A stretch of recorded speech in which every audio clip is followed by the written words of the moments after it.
జై శ్రీమన్నారాయణ. నా పేరు సౌమిత్రి శ్రీధరాచార్యులు. మేముంటుంది ఇక్కడ బాలాజీ నగర్, సికింద్రాబాద్ ఏరియా. మేముంటున్న ప్రస్తుతం ఈ ఇల్లు నారాయణ కుటుంబం బిల్డర్స్ వారి చేత కట్టించబడింది. ఈ దాదాపు ఒక సంవత్సరం క్రితము ఇదే స్థలంలో ఒక రేకుల రూమ్ ఉంటుండేది.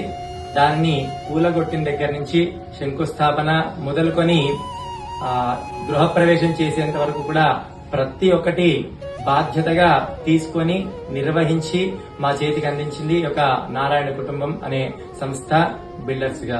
ఈ ఎన్కే బిల్డర్స్ వారు ఏదో కాంట్రాక్ట్ బేస్ గా కాకుండా ఇంటి మనిషిలా చూస్తూ మనకు ఎలాంటి ఇబ్బంది, ఎలాంటి కష్టం లేకుండా పూర్తి బాధ్యత తీసుకొని మన సొంత ఇంటి కలను నెరవేరుస్తారు. సుమారు శంకుస్థాపన నుంచి 6 నుంచి 7 నెలల లోపులోనే ఇంత మంచి ఇంటిని మాకు అందించింది ఈ యొక్క నారాయణ కుటుంబం.